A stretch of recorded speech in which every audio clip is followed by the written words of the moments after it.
Hello, Chef Jeff Trombetta, Norwalk Community College, and today we are making risotto. Specifically, prosciutto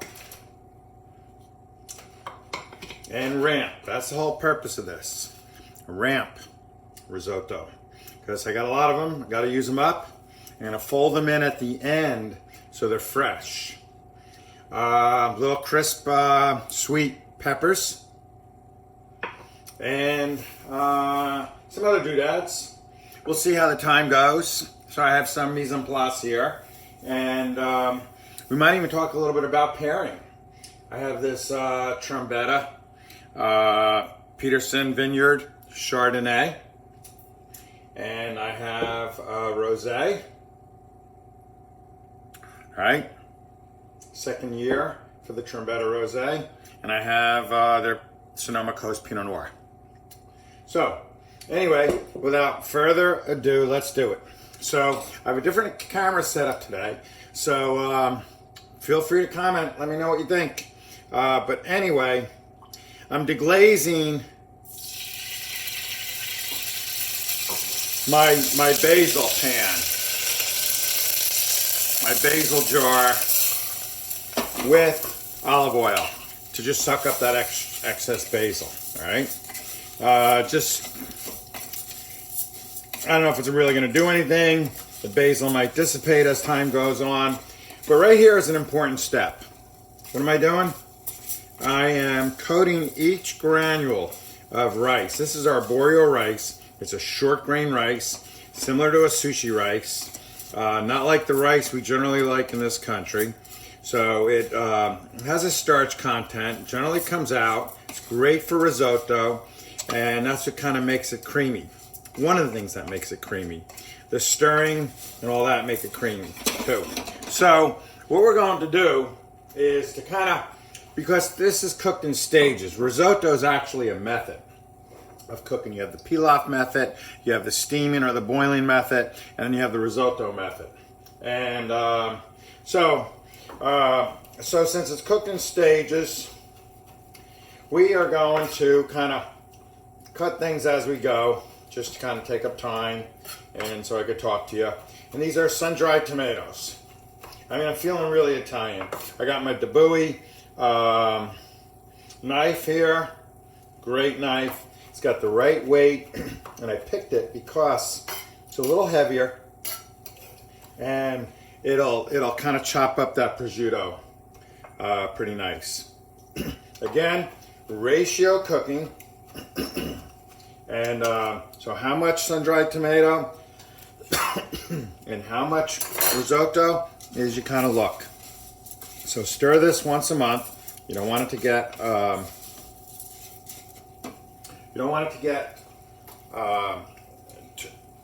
stick on the bottom, that kind of thing.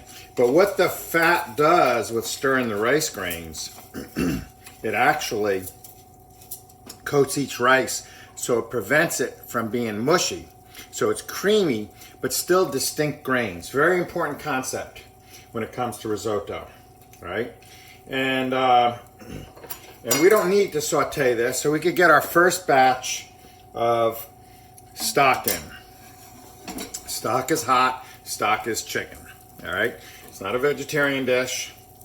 And what's going to happen is if I have 2 cups of rice, and therefore, it's till it's al dente, till we like the firmness and the tenderness of the rice. So how much stock? But about 3 times. So about 6 cups of rice, which is 48 ounces. This is a 6-ounce ladle. So 8 times 6 is 48. So 8 ladles, all right? So we're going to divide this up into stages. All right, I turned up the heat, and so we're going to add a little bit of the stock. The stock is already hot, so we're going to kind of slow it down. All right, and what's important here is that we stir it the whole time. Okay, that's going to generate the starch coming out and making it creamy. All right, the individual rice grains are coated with the oil, and Don't over stir it. Don't like go crazy, because then you just agitate it too much and you make mush. And don't let it sit. I mean, you can let it sit long enough for me to chop the prosciutto, right? Because that can go in now. The prosciutto can stand a little tenderness. It's it's a dried ham. It can be a little tough and chewy. So we're going to make it. And I'm going to ask my students to tell me how much the ingredients are just by their observation. So I'm not going to tell you how much sun-dried tomato. I'll tell you the rice. I'll tell you the stock, right? So we got 2 ladles. It's going to be 48 ounces, right? Which is eight ladles, because that's about a 6-ounce ladle. All right. So, and adjust your heat. Don't let it simmer too much. Don't let it simmer too slow. Right? So, I think for ratio cooking, the proper proportion of prosciutto is thus. All right? Okay. So, slow down, buckaroo. And don't let it cook too quick. Right? Stir it. Now, what's happening here is, so we're going to go 3 or 4 stages, probably 4.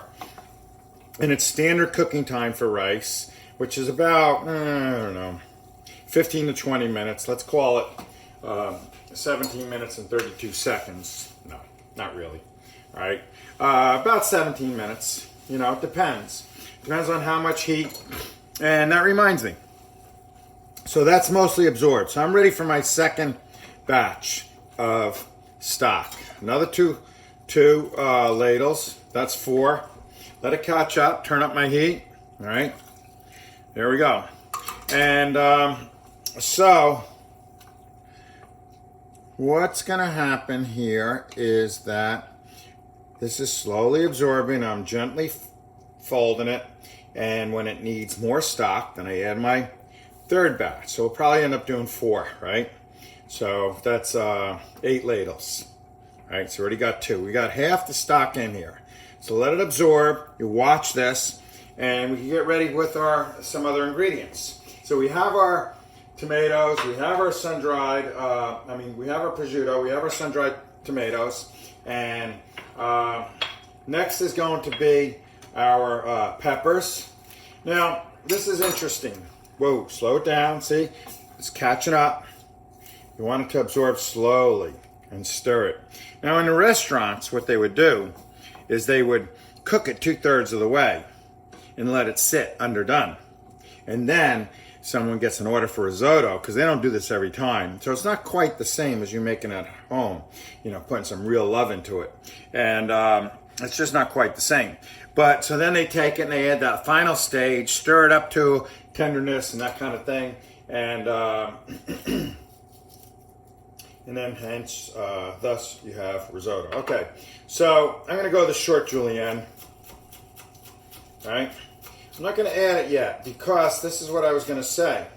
Is, we all like tacos and things like that where we add raw condiments, raw onions, raw peppers, raw salsa, that kind of thing. And this is, so it's kind of a modern risotto. What I mean by that is I do want to have my ingredients, especially the ramps, raw, all right? Okay, because they're going to just dissipate. Whoop. I'm going to cut that in half because I cut it lengthwise, right? Maybe I did the same thing with that. Okay, just give it a little cut. You don't want it too small, all right? And I'm going to add more. I'm going to stir this once a month, remember? Okay, it's coming nice. Yeah. All right.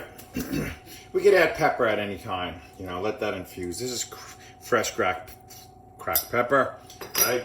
And I just want to get some more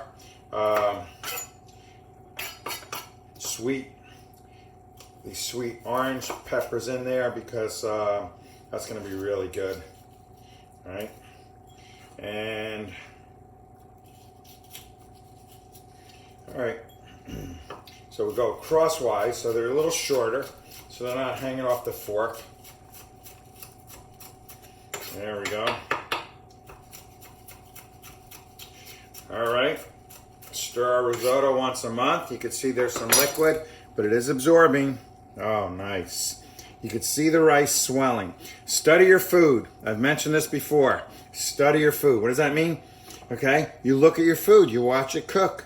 You watch it shrink. You watch it swell. You watch the water absorption. You maybe taste as you go to see how the prosciutto's coming, to see if it's getting tender, right? Because that's a little bit of my concern, right? That's why I kind of added it in the beginning, because it can toughen up as it cooks, you know. It's meant to be sliced really thin, but I chopped it for relatively fine. Should be fine. And I didn't add garlic or onions. Onions is traditional risotto, right? Onions is traditional risotto, and I'm not going to take anything away in that family of vegetables away from the ramps. The ramps is kind of in the onion family, essentially, right? So we'll wait on that. Now, peppercorns, right? I already showed you that, but let's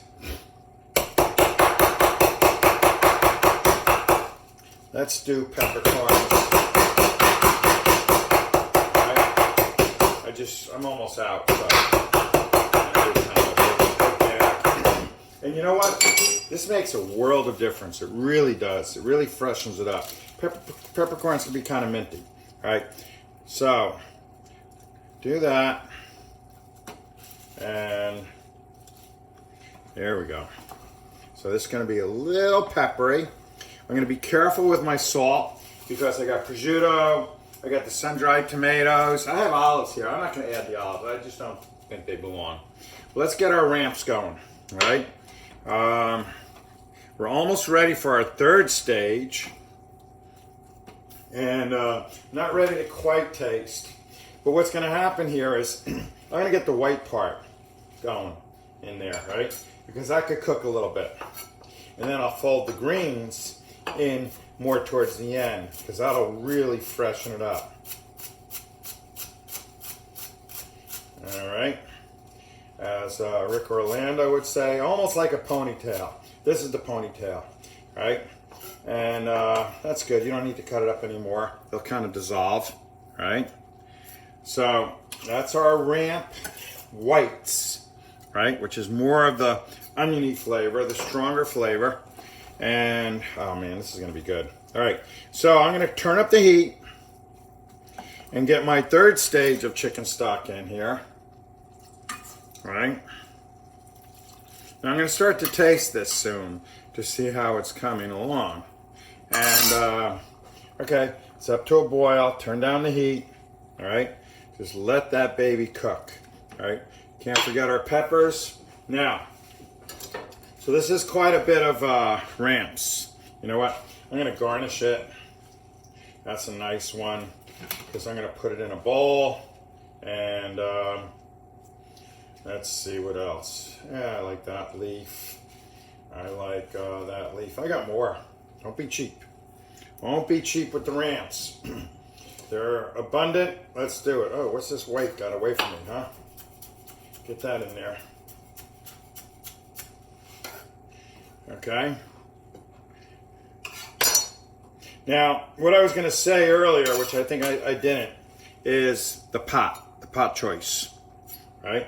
So what I have here is kind of a tall pot. Because if you have a wide pot, you could do it. I mean, it's all about the chef, how you do it, a lot of technique.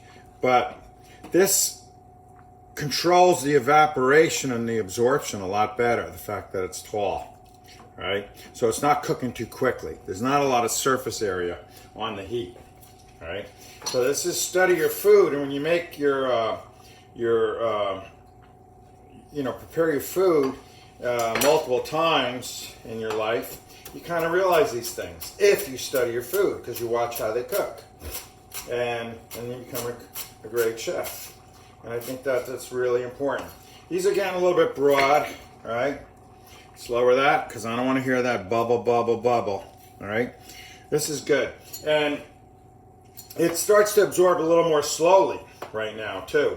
All right, I'm going to cut these lengthwise so you don't get this big, long strand of ramp hanging out of your mouth, all right? It's a little shorter strand, all right? Oh, this is going to be good. This smells wonderful, by the way. You know, just cutting these ramps. It's got a unique freshness, right? It captures your senses in a unique way, right? Unlike buying leeks or wild or scallions from the grocery store. So they call it a wild leek. I think it's closer to a scallion. Although leeks can be very delicate, right? Scallions can be harsh. So it depends on their terroir and the minerality of the soil and how the thing is growing. And so let's get a little taste on this guy, right? And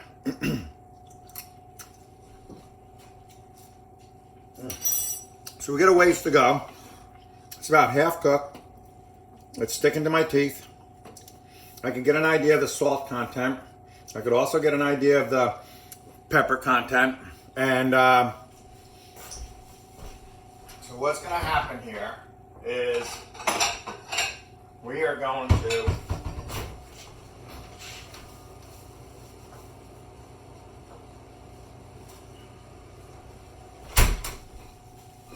get a bowl ready, right? Get some more ramps ready in case I need them. All right, we want to ramp it up, right? So I got some bottoms, some whites. I'm gonna ramp it up.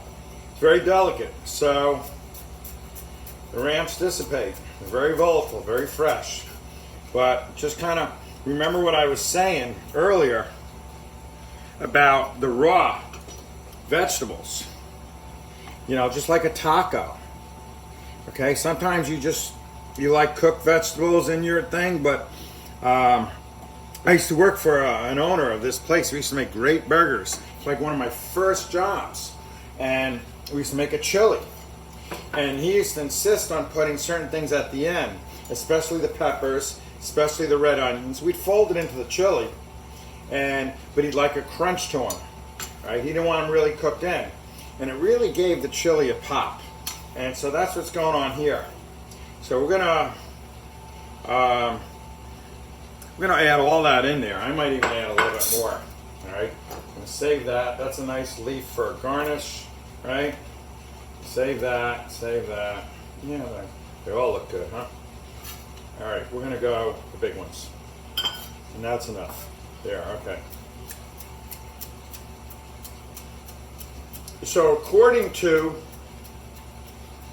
the nature of risotto, I have just 2 more ladles, 2 more 6-ounce ladles. It's going to make my 48. Right? See how the individual grains are separate but swollen? This is kind of creamy. That's what it's supposed to be.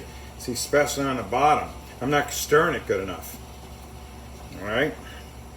So we're going to wait on these 2 ingredients. I'm going to hit it with a little bit of salt. I'm going to need it. And this is not a salty chicken stock. Right? Matter of fact, I'm going to put it back there and heat it up. Your chicken stock should be warm. All right. So it should be creamy like this at the end. Not yet, because we're still adding stock. We're still cooking the rice, right? So you can see the sun-dried tomato. Hopefully you could distinguish. Another reason for adding them kind of raw, the peppers, is so you could distinguish between the sun-dried tomato, and they were packed in oil, and the pepper, okay? Otherwise they might blend together. So we're going to, and we can even put this on the top. I might even save some for the top, just to kind of accentuate as like a garnish, right? All right, so I think we're almost ready. I turned it up a little bit. Now, so what else do we have to do? That's it. We are going to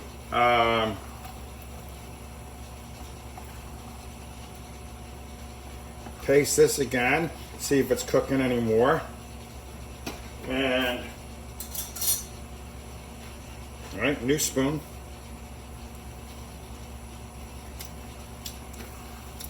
All right, it's cooking. Still al dente. Might have to cook a little faster.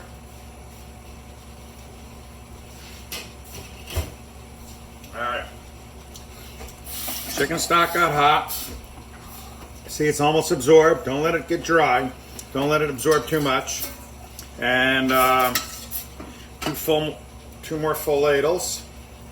And so this should do it, but not necessarily, right? Because, you know, the rice is different. This brand here, Supremo Italiano from Restaurant Depot, not the greatest. It works, right? How long's the rice been in storage, right? It's going to dictate. This was vacuum packed, so it didn't absorb any humidity from the air. It's pretty tight pack. But in other words, how long has it been drying though? That's going to have a lot to do with it. And so let's just get this up. And don't just crank it because you're in a hurry. Okay, you got to be patient. When it comes to food, you just got to be patient, right? That's why I'm talking to you. Hopefully you're interested. And we're going to finish this with, I haven't decided if it's going to be butter or olive oil. Okay, it's kind of going quick. Slow it down. There we go. Make sure you get the corners of the pot. The corners of the pot are the bottom sides. So let that sit. Now, I think what we can do is we can taste it again. Another clean spoon. And see how far along we are.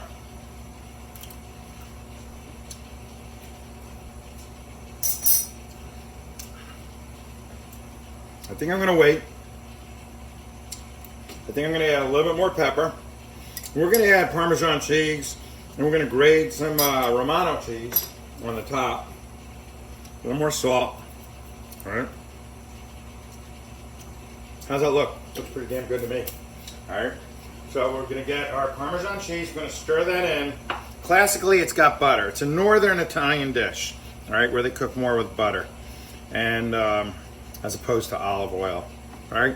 You know, you cook with the cooking medium that God gave you. So a lot of the dairy farms are up north in the Emilia-Romagna, the Parma, the Reggio area, and you know, hence Parmigiano Reggiano, right in that valley. Although that milk, those cows can only be used, that milk production is only used for Parmigiano Reggiano. That's a protected product.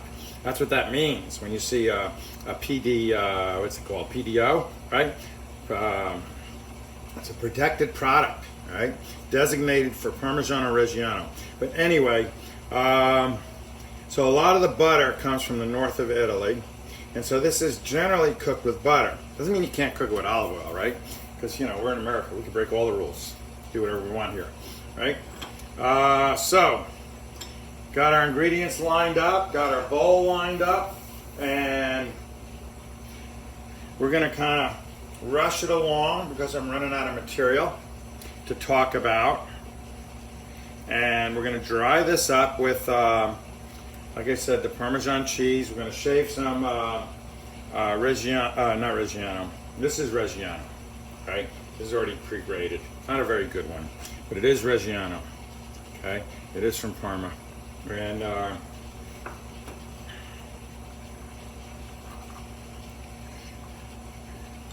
and we could season this at the end too, with a little bit of lemon juice. I could have put some white wine in the beginning. You don't like to taste the raw white wine. A little lemon juice. It's got some acidity to balance out the creaminess. But it'll prevent the rice from cooking if you put acid in the beginning, you know. It's kind of like cooking potatoes or a lot of starches, beans with vinegar or wine or lemon juice, is they don't cook. So you got to wait if you're going to season with lemon juice. Wait for the end. All right, let's see what we got here. This is going to be delicious. All right, so we're coming along. We're going to get our peppers in there. Now look, I added something cold, right? So I turn up the heat because I want to make sure that I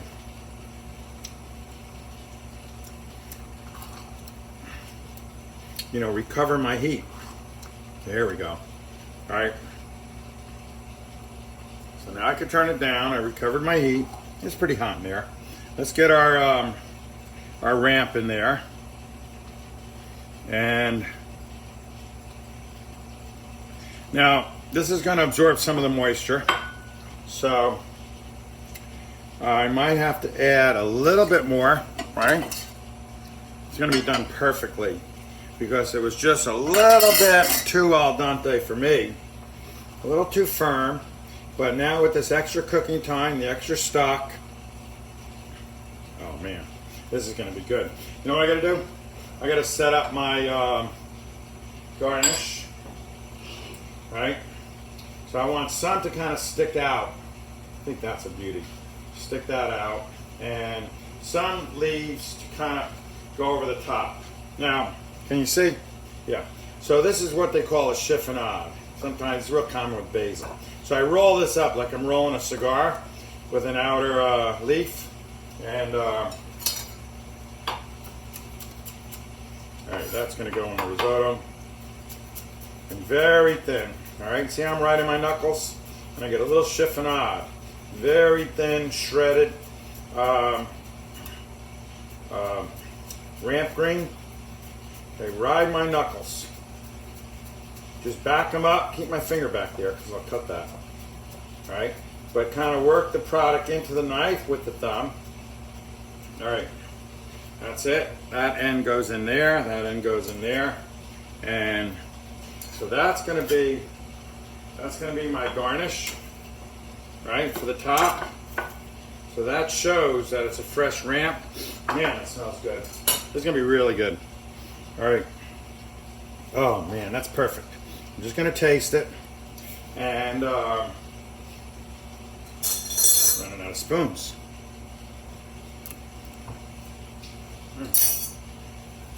This is where I adjust it. I'm not going to add any salt. Seems to be taking a lot of pepper. Yeah, pepper. All right. And we're going to add our cheese. All right. Now, if I have to, and I'm going to add a little butter. All right. We're going to stir that in. All right. I have a really good olive oil. I just feel like butter. All right. We started it in olive oil. Okay, so that tightens it up quite a bit. All right, we're going to add a little bit more stock to keep it creamy. I got a little bit more in reserve to kind of, this is really good. I'm very happy. Sometimes I impress myself. Butter's melted. One last taste before I put it to the bowl.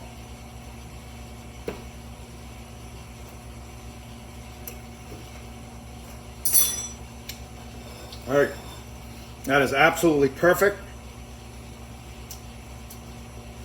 Creamy enough. All right, can you see that? There we go.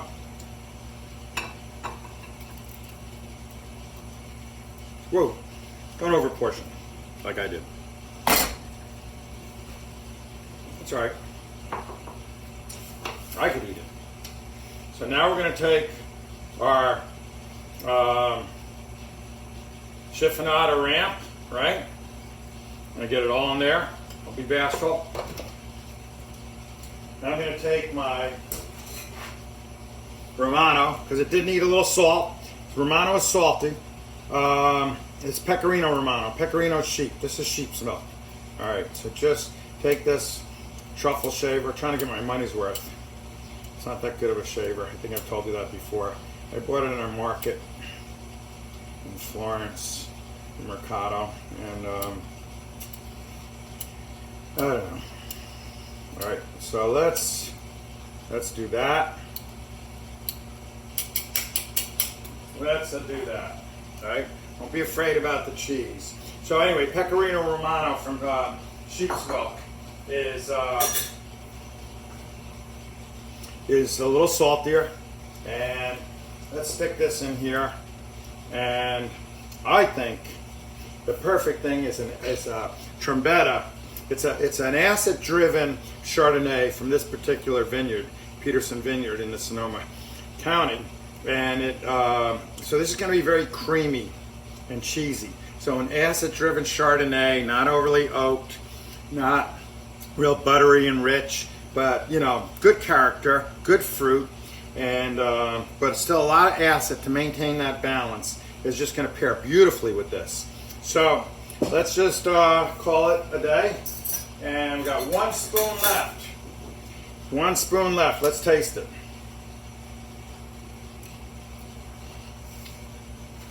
All right. Holy shit. Absolutely. Man, that is good. Hey, I'm Jeff Trombetta, and thanks for watching.